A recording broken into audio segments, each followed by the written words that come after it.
Welcome to the Condo Pod, brought to you by the Canadian Condominium Institute of Eastern Ontario. This is your go-to space for all things condo in Eastern Ontario. From governance and legal updates to maintenance, management, and community living, the Condo Pod tackles key issues affecting our condominium community.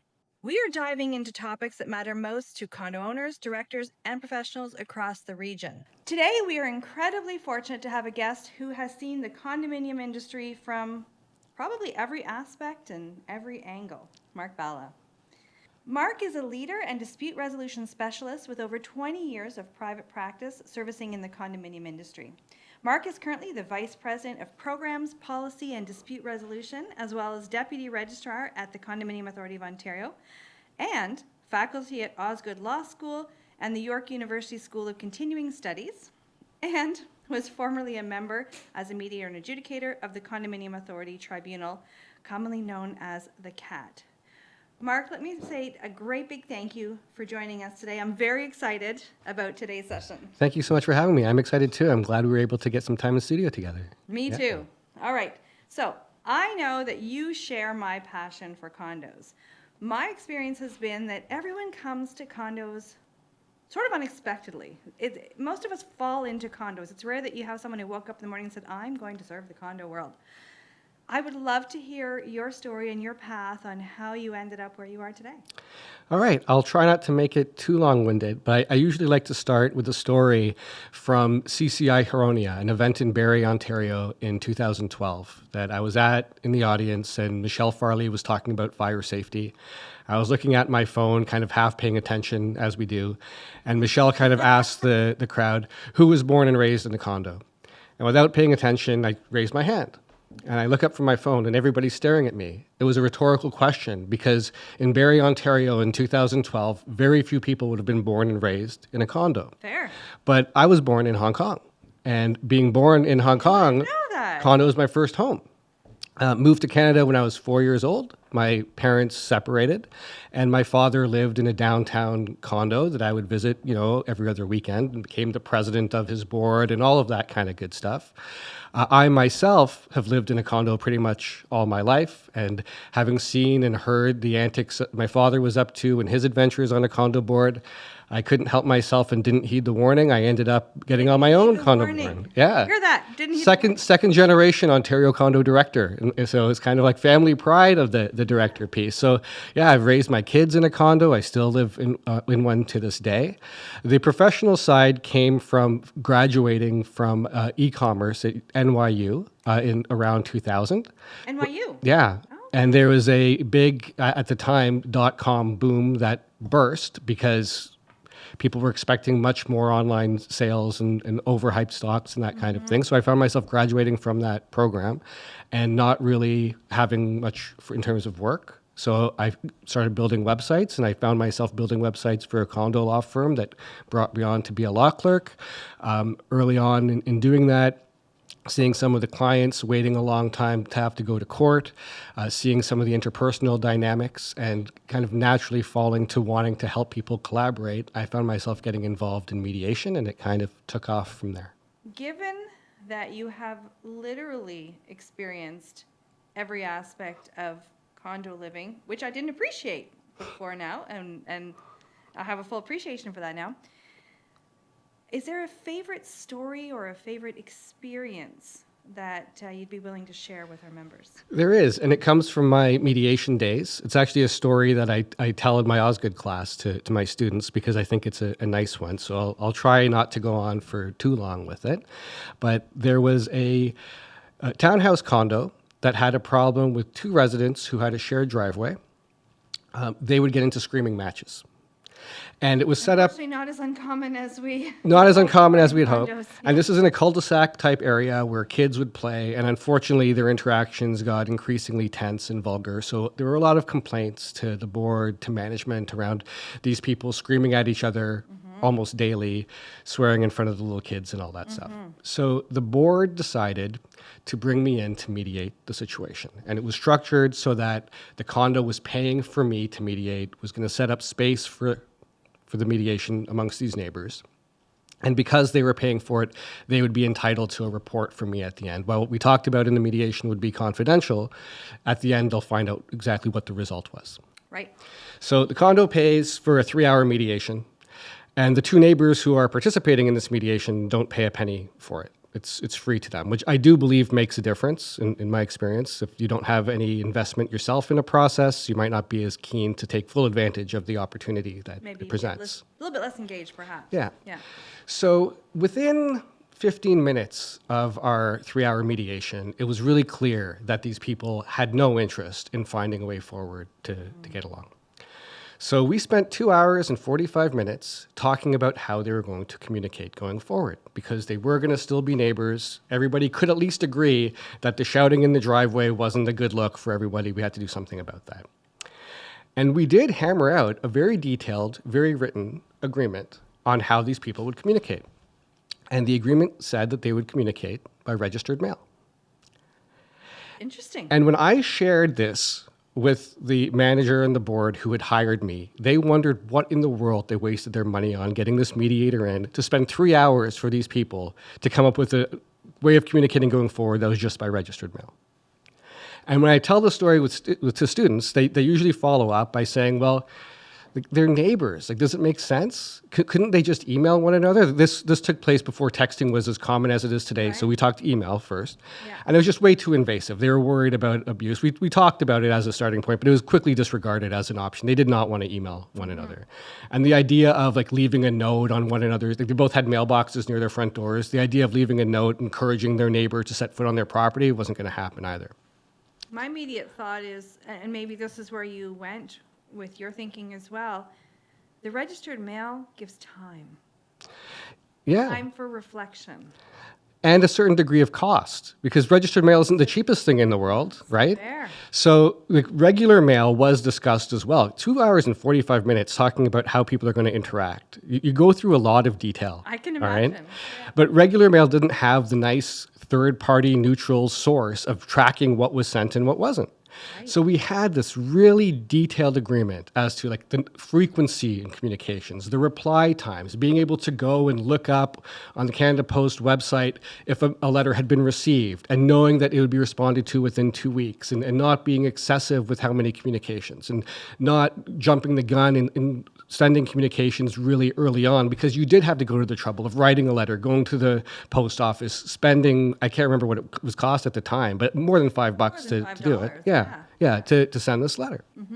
But at the end of the day, while we had this really detailed agreement, the board and management were not impressed. They expected me to come in and solve the problem and have these people no longer swearing at each other and creating peace. And all they saw was not even an agreement to stop swearing at each other, just they're going to communicate by registered mail, which you could argue does at least take the vulgarity out of the public eye. But nevertheless, If they want to swear at each other, they can swear at each other in writing, Yeah. on paper, not in front of everybody. Yeah. So 6 months later, the manager calls me up and says, these people are having barbecues together in their backyard. I love that story. I love that story. And it turns out that this ridiculous interaction plan planted seeds for small steps to be taken to repair the relationship. Right. And the best part, I found out that really what happened was these people both had teenage children who had dated, and the relationship didn't end well. Right. So, of course, protecting their kids, that's how the animosity started. They had lived next to each other for 20 years. Once they started making these small steps by respecting one another with the registered mail rules, it started then escalating to not swearing at each other when they were at their respective vehicles going for work in the morning, to small, just cordial hellos, how's the weather, to rekindling a friendship. And what I love about that is I think that it really does capture so much about what condos are all about It in terms of absolutely community, does. and Yeah. also how hard it is for somebody who's not part of that community to really understand all of the dynamics. Because this conflict was presented to me as these people are swearing at each other in the driveway and scaring little kids. It wasn't about the depth of the relationship that they weren't even going to say to me, because they didn't want to come together in that mediation. All we were able to do, though, was plant little seeds to really form a bridge to rekindle a friendship. So if you feel really good doing that type of work when you see it happen, and it's a nice twist ending, so it's a good story too.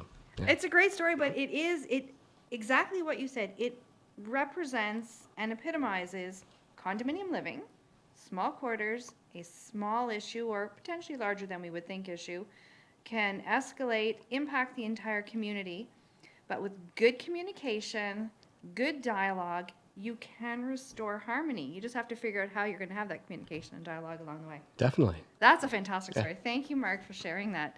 And I think it's a message that all of our members could think about if they're in a similar situation. What type of communication could we put in place here so that we could maybe make baby steps, plant some seeds? But registered mail is more expensive today. So, It is more yeah. expensive today, fair. But stay off the texting. I think texting can help harm relationships more than it helps relationships. Okay, so before we dive into your specific role now and some of the things that you're working on in your current role, as we explained earlier, you've got some interesting work that you're doing at the CAO and formerly a member of the CAT.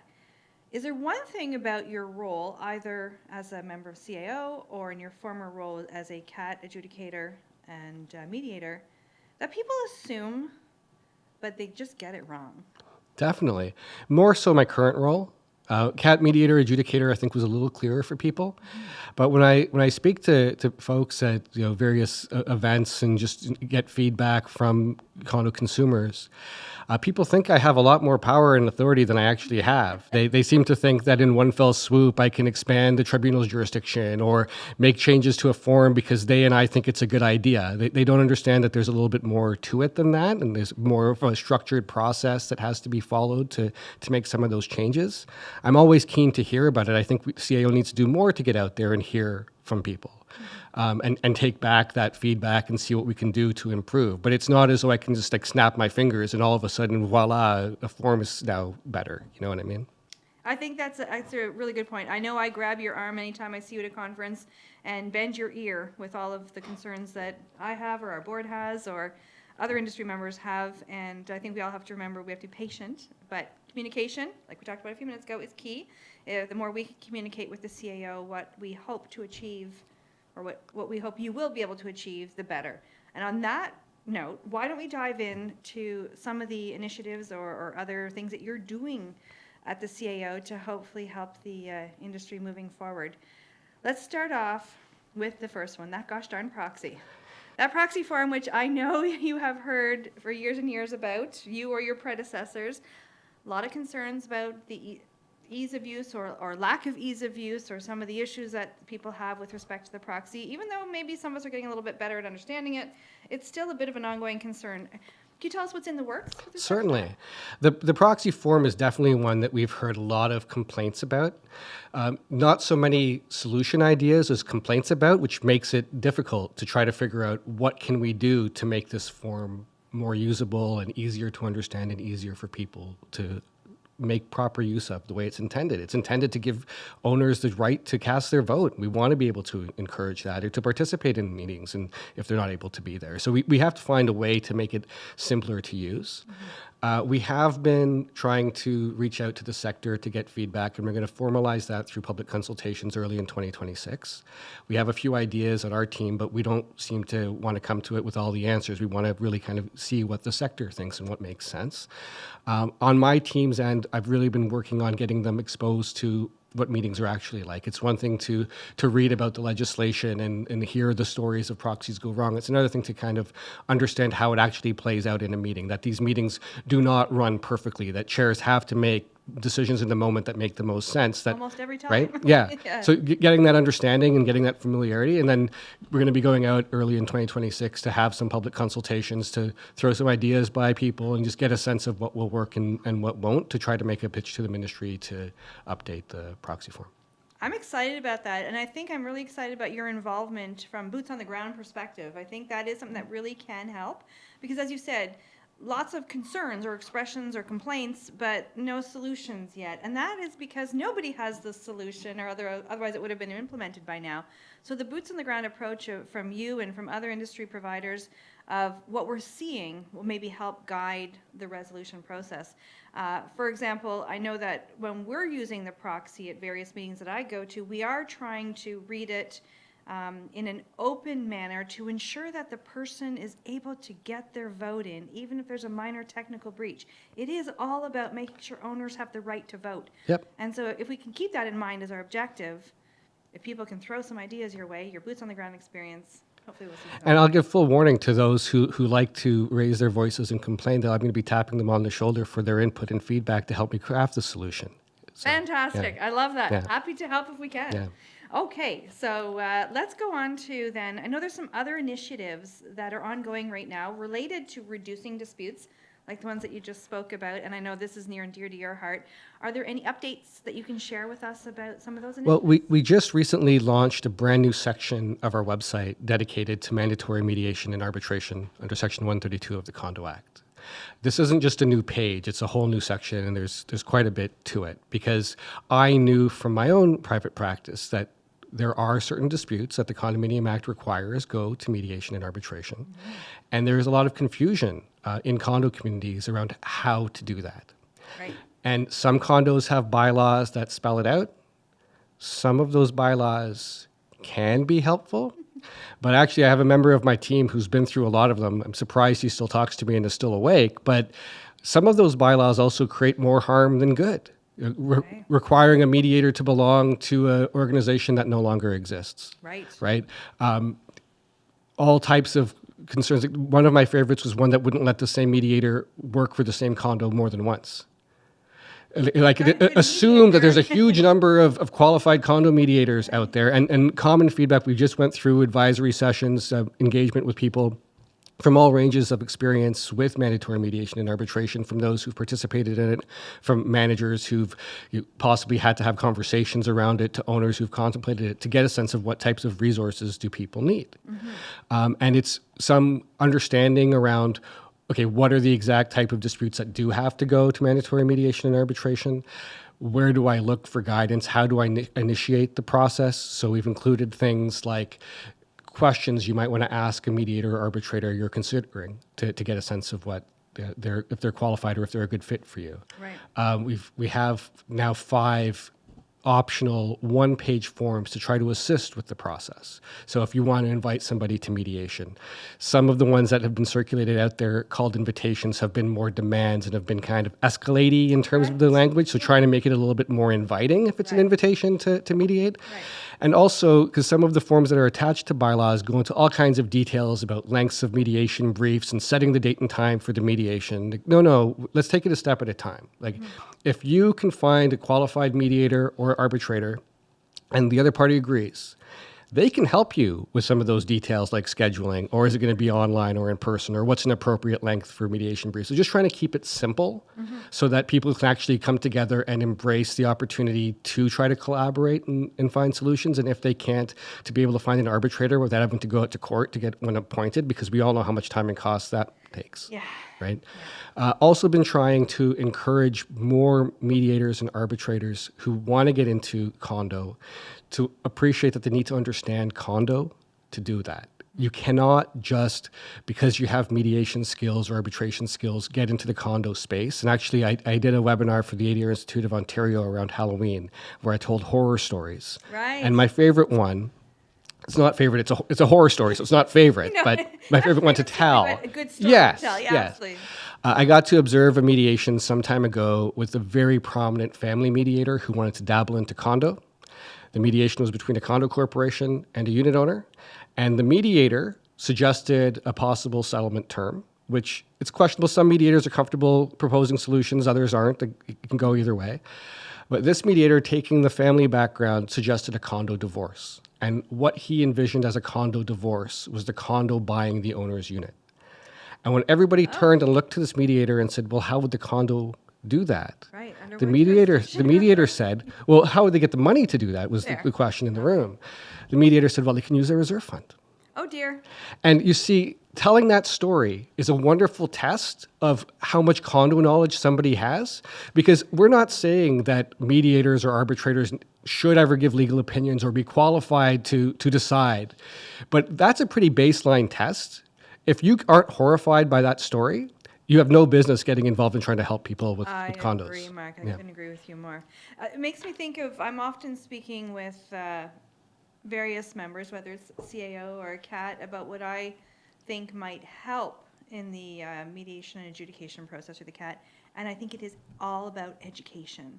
I know there's judge school for judges, Yeah. and so maybe there needs to be a condo school for mediators and arbitrators who are making decisions at the CAT, just to give that boots on the ground experience, and it could be just stories about the real life experiences. Your logo could be right here. Your brand can be featured in multiple episodes of The Condo Pod, reaching condo managers, board members, and industry professionals across the region. It's the perfect way to showcase your expertise and support meaningful conversations. Be part of the voice of this rapid growing community by becoming a sponsor today.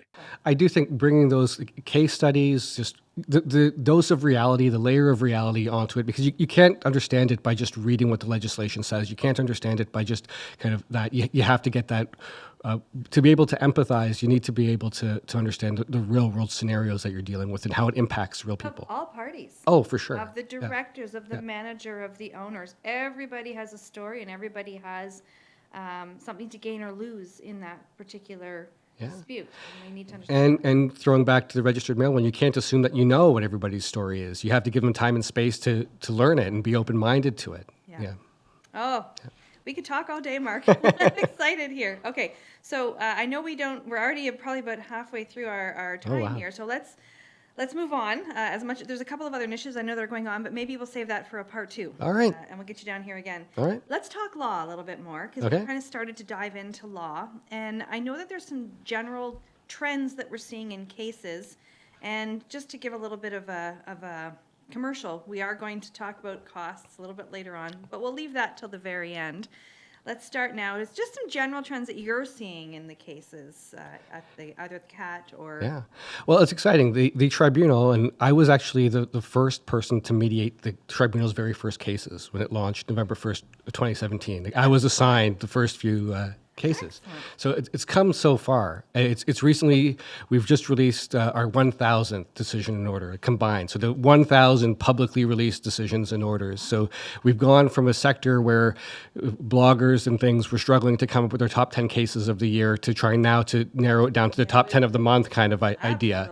But yeah, 1,000 is a pretty big milestone. And over that time and seeing how the trends have gone, I think it's important to recognize that while there are now 1,000 publicly released decisions and orders, there's a lot of solutions that aren't publicly released because there's a lot of settlements at the tribunal. Yes. Approximately one third in terms of how these cases are resolved. So stage 1 negotiation, approximately 1/3. I think it's officially 29% is the most recent stat, but it's easier to think of it evenly distributed. Mm-hmm. Stage 2 mediation settles also about 1/3 of the cases. So 2/3 of the cases that are brought to the tribunal are resolved by the people working together before you have to go to an adjudicator, before you go to stage 3 for a hearing. So I think that's important to recognize, that there are opportunities at the tribunal to work together and craft your own solutions. I think what you're breaking down is also my experience in private practice from the cases that we're seeing coming out. Because we are doing a lot of CAT cases these days. Yeah. And that is our experience, too, that we're able to do probably about a third. Okay. Which it's interesting. Yeah. Seeing that across the board. We've also noticed a trend upwards towards dismissals. So that, depending on how you want to interpret the various ones, it's worth taking a look at them to get a sense to form your own opinion. But it may be people trying to go outside of the tribunal's jurisdiction and squeeze themselves into the tribunal. It may be just a quicker dismissal on the tribunal side if that's the case. But there has been more of a trend towards an increased number of dismissals. We're seeing that as well, and we're finding that to be uplifting, if I can use that word, for the industry generally. Because there was earlier on a little bit of a sense of, my goodness, there's so many cases that really just shouldn't make it as far as even just stage 1. So we are seeing a little bit more intervention now, right at the get-go, of having things being dismissed without the corporation or the owners having to incur a bunch of expenses.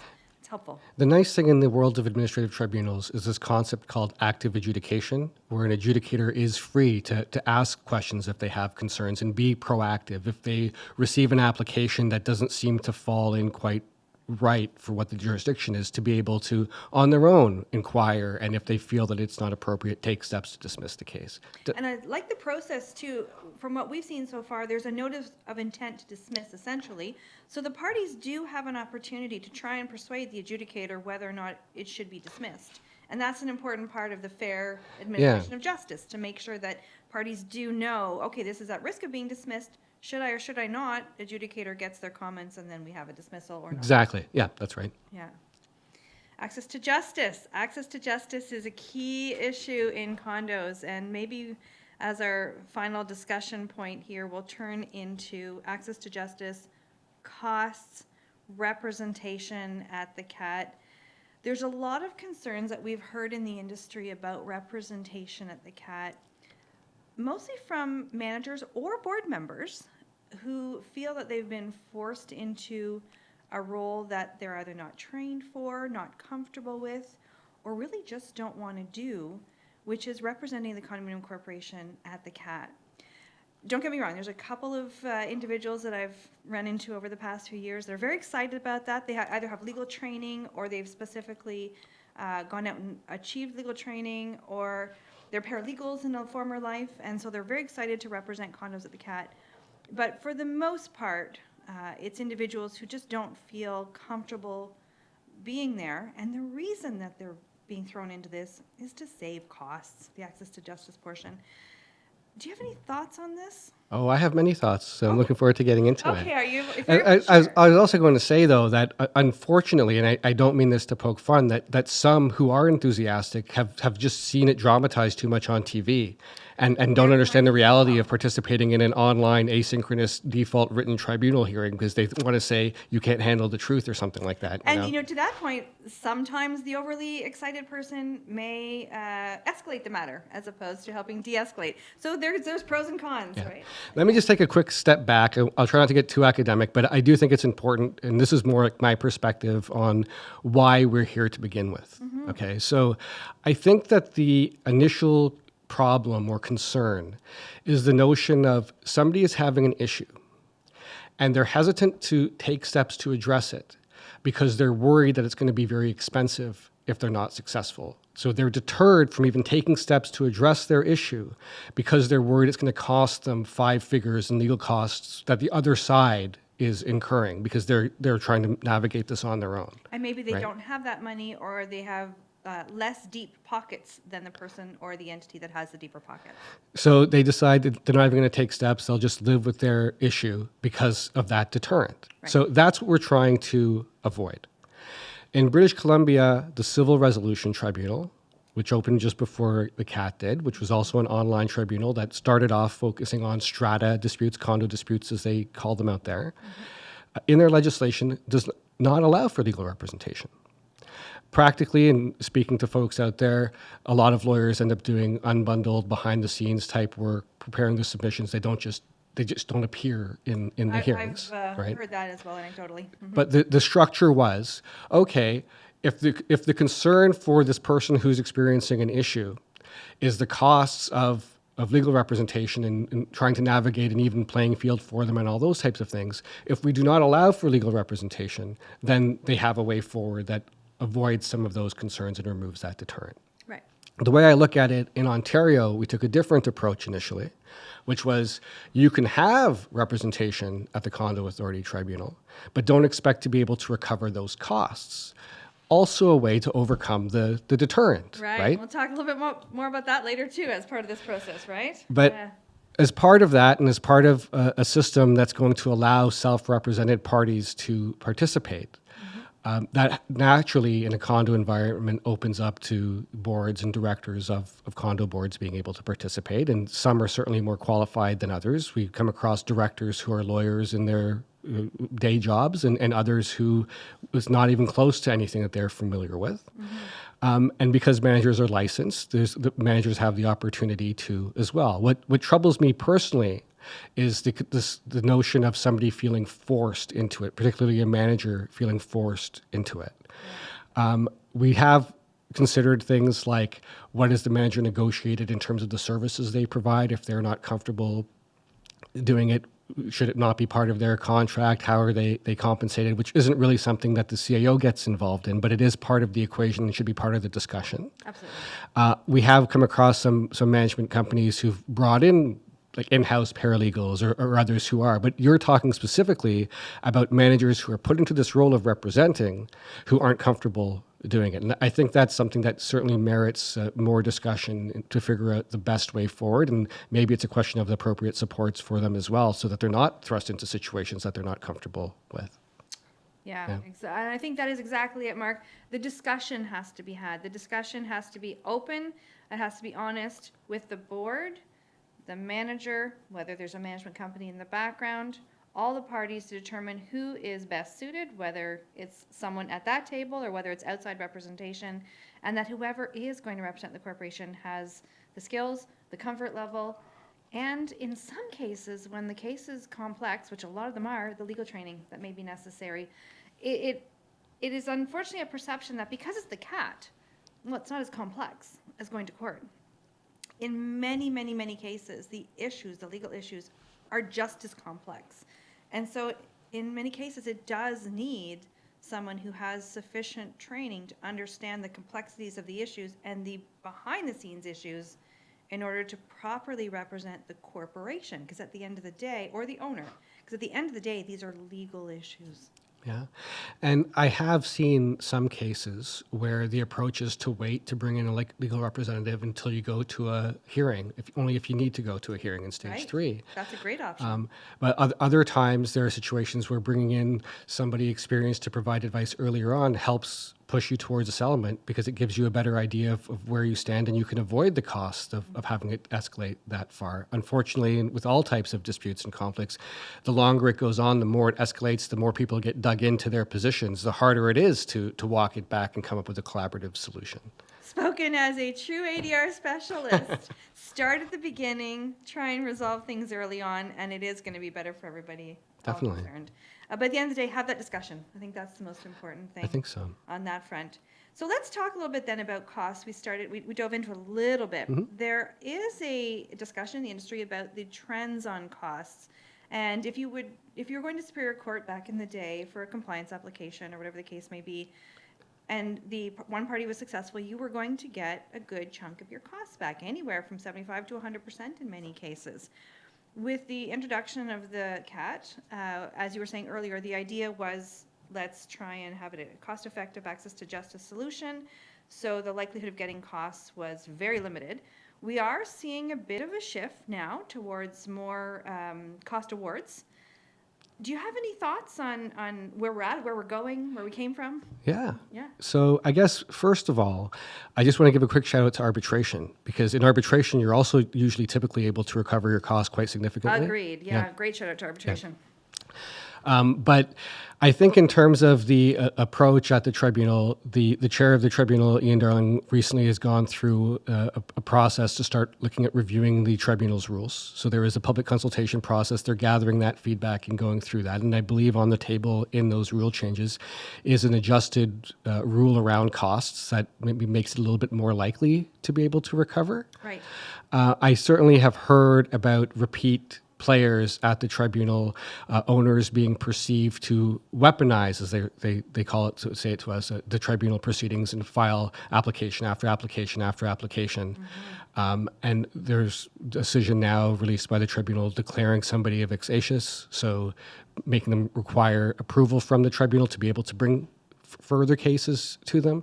There have been some decisions where there has been a little bit more cost recovery than not. The company line at CAO when it comes to this is that nobody should expect to recover 100% of their costs when they go to court, when they go to any administrative tribunal. But I do think between the lines, you do see some of the trends going in a direction where it's opening up a little bit as the tribunal has matured. Mm-hmm. And as we try to find the right balance between not being a deterrent and not over penalizing when a condominium corporation or an owner on the other end of multiple cases is finding themselves having to incur a lot of costs over something that isn't legitimate. I think it's trying to strike that balance. And with the upcoming rule changes and the direction of some of the more recent decisions, it does seem to be getting closer to striking that balance, I think. I would agree with you, and I think we are seeing that in my practice area. In any event, we are seeing more caution to people who are weaponizing the tribunal, which is good. We've seen a couple of cases where a couple of decisions have said, I'm cautioning this person to not take this approach, to not try and use the tribunal for things that are outside its jurisdiction. So more of a caution to those individuals trying to weaponize the tribunal. And we have given our input with respect to the rule changes, so hopefully some of that will come down the pipe. And the vexatious litigant, I think, will also give people comfort that when you do have one individual, whoever it may be, whether it's an owner, a board member, or some third party, trying to weaponize the CAT process, there is light at the end of the tunnel. There is light, something there. Yeah, and it's about balance, because I also hear my fair share of stories of owners who have legitimate concerns, who go through stages 1 and 2, who look like they need to go to a tribunal hearing to get their concern addressed, and start worrying, am I going to lose my unit over this cost-wise, right? So it's also appropriate expectations and finding the right balance as to, like, what's the appropriate risk to take in pursuing something if you have a legitimate issue. Right? Agreed. And actually, on that point, let's talk budgeting. Because again, you've got boots on the ground from your previous life. To your point, there are going to be disputes that are legitimate, whatever side it may be, and that need to go all the way through a hearing in order to find that successful resolution, or unsuccessful. I guess nobody's ever happy if you have to go all the way through a hearing.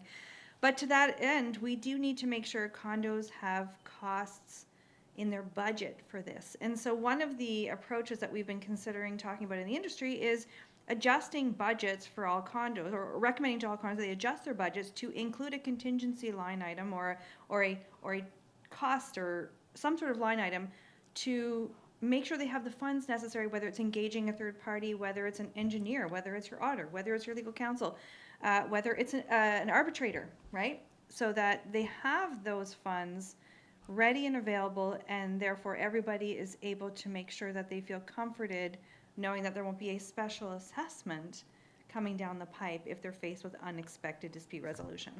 Let me try a seasonally appropriate analogy. Okay. Right? So we don't know how much snow is going to fall this year. For listeners, it's December 1st, December 2nd today.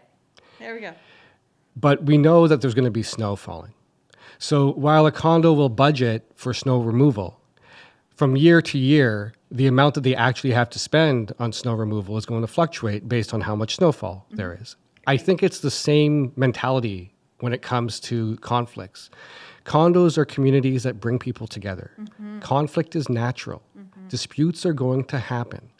I can't tell you in my decades in the sector how many times I've seen an approach of an initial letter being sent suggesting it's supposed to be framed as something that's supposed to be a friendly way of addressing a matter, getting so penny pinching in terms of costs that it sends the wrong message. It does not send a message of, hey, we want to get together and work with you and resolve an issue. It's that you cost us a penny, therefore you're the bad guy, and then it escalates and everybody loses out because you're not going to recover 100% of your costs at the end of the day. It can be very expensive to win. Right. Where if you're starting off an issue, putting into your budget, expecting to spend a certain amount on managing conflicts and promoting community harmony, I think is part of the condo structure. It's part of the cost of doing business. It should be expected. There's going to come a line, and I appreciate that. If somebody requires something to escalate much more, if it ends up becoming more costly, I can understand that. But I think that condos really should move away from that mentality of anybody who requires us to spend $1 has to pay us that $1. There has to be a balance there in the spirit of community, because it's going to cost you more in the end, not just in terms of dollars and cents, but for the relationships that are ongoing. And that can end up being significantly more expensive in the long run. I agree with you, Mark. Don't expect nothing in your budget. Put something reasonable, and if the unfortunate happens and it's going to be a little bit more, deal with it as it comes, but for the most part, make sure there's at least something in there. All right, and what amount you may think of is going to depend on your board and your management discussions, but that's great and sage advice. I'm noticing that we're getting very short on time already, so I'm going to ask you for a bit of a final thought. If you had 1 minute with a loudspeaker, and you could speak to every condo member in Eastern Ontario, it can be the entire province if you like, but we're in Eastern Ontario, so we'll focus there. What would you say to them? I would say to condo members in Eastern Ontario that there are so many valuable resources available for next to nothing online that can help you become more educated in what you're dealing with. It doesn't have to require a great deal of time. It doesn't have to require a great deal of expense. But there's nothing sadder to me than seeing issues get out of hand because people have false understandings of reality. Right. So whether it's the mandatory condo director training that the CAO offers, which is available for free, and you don't have to be a condo director to take it. You don't have to take the whole thing. You can take just individual modules of particular issues, or resources like this podcast that Eastern Ontario CCI puts out to be able to help you get a better understanding of what you're dealing with. There's a wealth of resources out there. One of the pieces for me on the CAO that I think is really important is the CAO is responsible for the whole province in terms of providing consumer protection and education. There are pockets of the province that don't have the resources that Eastern Ontario has, the experts that Eastern Ontario has to be able to help you become more educated, get a better understanding of what you're dealing with. So I think just not feeling alone and taking advantage of the technology that's available these days to just become a little bit more familiar with the reality of what you're dealing with, I think can go a long way. You don't feel alone, and you can avoid going down a wrong path that can end up being very costly for you. Mark, I don't think anybody could have said it better. Communication and education. Definitely. That's what we're all about. Definitely. That's what the CAO is about. That's what the CCI Eastern Ontario is about. On that note, I do have to bring us to a close. I don't want to. I could spend all afternoon. We have so much to talk about. Mark, thank you so much from the bottom of our hearts at CCI Eastern Ontario Board of Directors and all of our members for being here today. Thank you so much for inviting me. I appreciated it. And Thanks. stay tuned for part 2, folks. Thank you so much to all of our members for tuning in to the Condo Pod, your source for all things condo in Eastern Ontario. Be sure to subscribe so that you never miss an episode. For more resources and upcoming events, visit us online at cci-easternontario.ca. And until next time, stay informed, stay connected, and enjoy your wonderful condominium community.